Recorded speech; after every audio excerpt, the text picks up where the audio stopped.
they couldn't get him for this informant or this undercover, so they used the girl, said he raped me, and they let her drug charge go to lie and say that she raped him.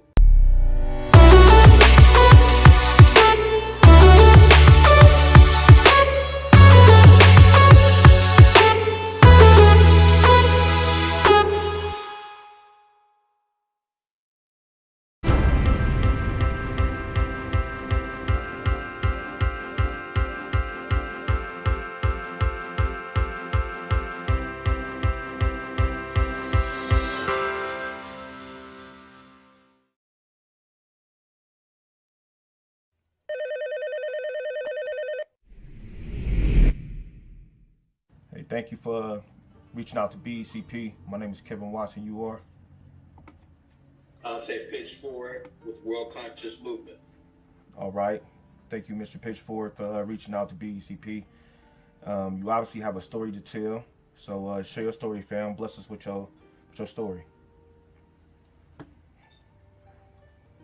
I want to, first of all, thank the host and Breaking Every Chain for allowing not only this story, but every story in the future to be told.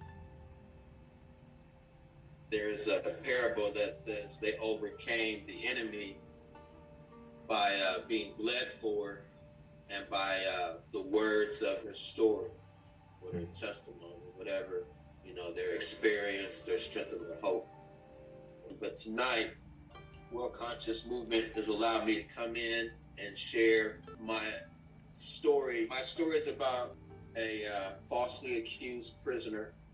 We'll just call him JP. He was falsely accused for this particular crime. He is now incarcerated in the penal system. JP's story is kind of common amongst a lot of stories. He was part of a system. Obviously, there's that old Lauryn Hill, it's the mystery of iniquity.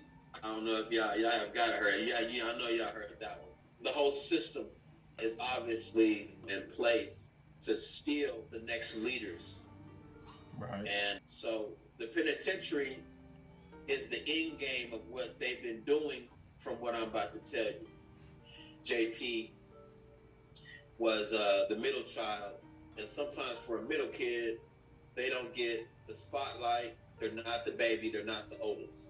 Right. And so JP had to learn how to be the heart without being celebrated. He had to learn how to do things without attention. And so he became the heart of the family, the generation of our family, not just the heart of our immediate 4 siblings, me and my sister and my other brother, but the heart of a generation. And we love my brother because he is what you would call pure substance. He was like our grandfather used to be. And so because he was the middle child, uncelebrated, he had to work from an uncelebrated growth. So he grew, and he had to encourage himself a lot of times. And the environment we were raised in was partially churched a little bit.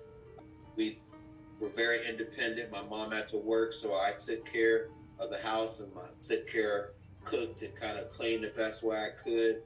And my brother helped me a lot. So now, here he is, living a life that was in and out. He would cook for everybody.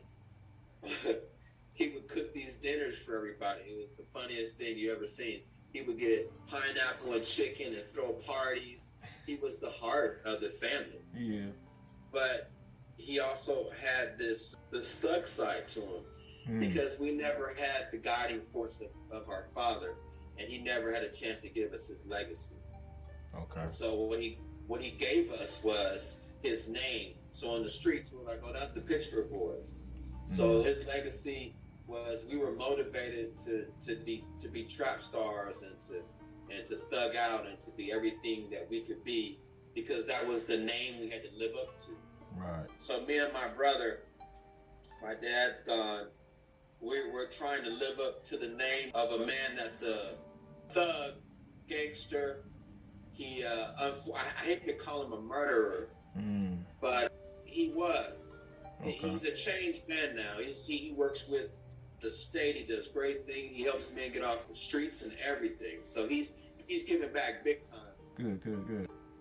But I held a resentment against him because he wasn't able to be that guy for us. Right. And as black men, sometimes we hold resentments for our fathers, because of what they were inadequate to do. Right. My brother kind of was back and forth, and he was a man's man, and so he didn't play games. He was all the way in or he was all the way out. He didn't dance and fake and play games. So now let's tell his adult story. My brother has been serving time in the penitentiary for a crime he did not commit. He was a part of a ring. He was a part of the drug life. Somebody had infiltrated his group of friends, and this person that infiltrated was affiliated with the police, and so he was excommunicated from their group, and some of the people in the group didn't approve of him, and so I don't know what they did, but this is why my brother got to the crosshairs of the police department out there. Okay. And so something had happened to the informant or to the guy that infiltrated their group, and so they couldn't get my brother on that.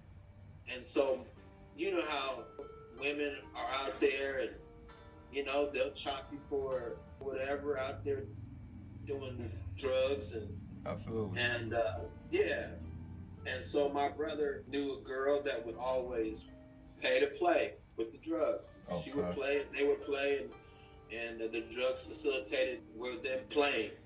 And so she got caught, and they used her to say that my brother raped her, because they couldn't get my brother, and my brother had fled to a whole other state.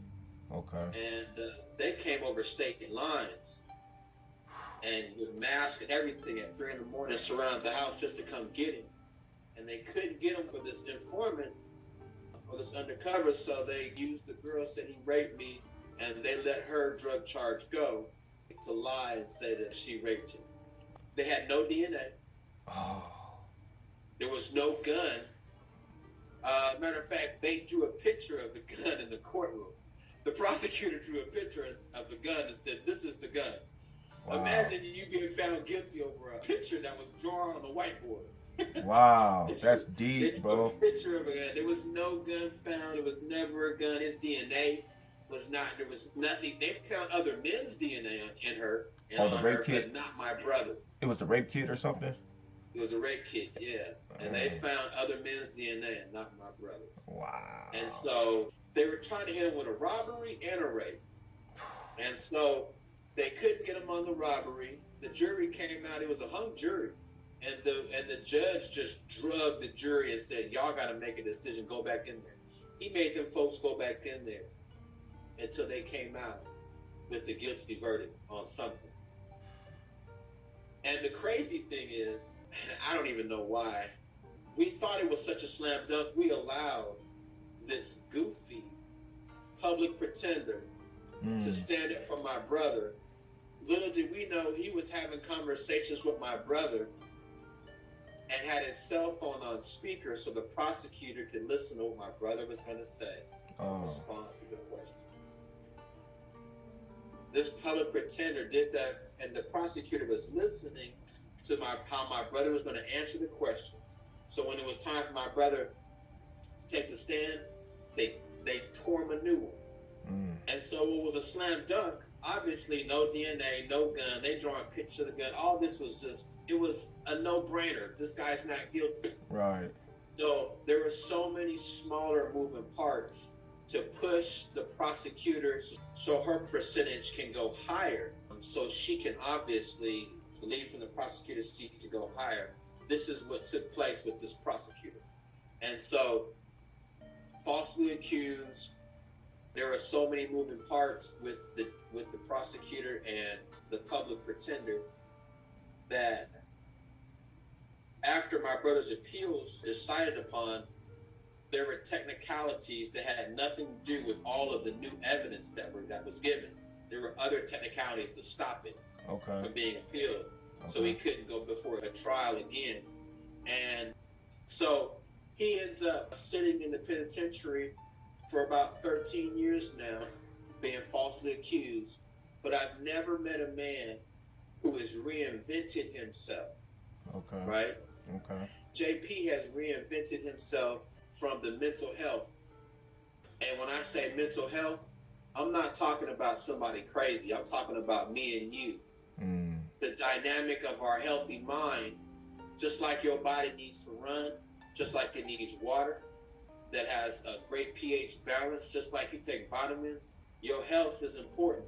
Absolutely. And our mental health is the social media, between social media, us wanting to be in the spotlight instead of being a candle, is putting so much pressure on our heart.